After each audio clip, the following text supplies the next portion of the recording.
Depuis que je suis tout petit, je ne pense qu'à une chose, c'est uniquement vivre des aventures et écrire des livres. Toutes les aventures et tous les livres, c'est comme ça. J'ai commencé à 18 ans et ça continuera jusqu'à mon dernier souffle. Par conséquent, la vie, le monde réel, à travers cette idée d'esprit d'aventure, c'est ce qui nourrit pour moi les livres. Qu'il s'agisse de romans, de nouvelles, d'essais, de récits, de poésie, de tout ce qu'on veut.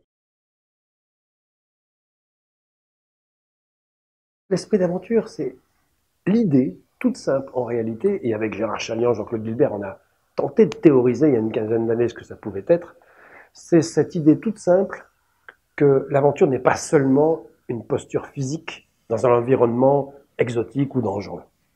Certes, ça peut être cela, mais c'est aussi une vision du monde et de la vie, une compréhension des autres et du sens de la vie et de l'existence qui doit absolument, intellectuellement, irriguer l'action.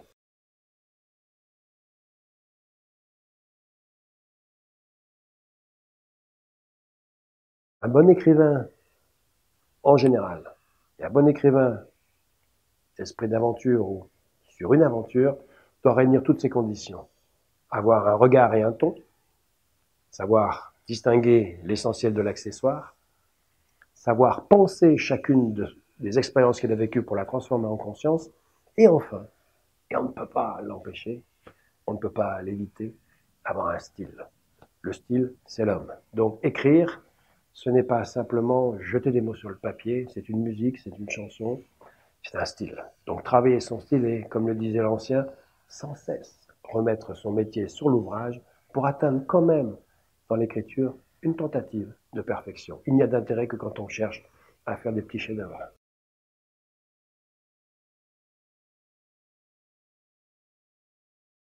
Alors pourquoi l'aventure, enfin pourquoi surtout l'esprit d'aventure est important aujourd'hui? Parce que nous vivons une époque tout à fait inédite dans l'évolution de l'humanité, une époque de rupture plutôt que simplement de changement, et qu'il y a dans nos sociétés, notamment les sociétés occidentales, un grand désarroi, perte de repères, etc. Tout le monde le sait. Or, à mes yeux, la pensée de l'aventure, l'esprit d'aventure, l'ensemble transformé en littérature est une réponse à cette instabilité.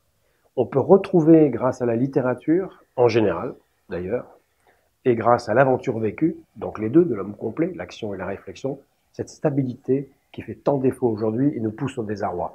Pour redevenir heureux, pensons, réfléchissons, écrivons et vivons l'aventure.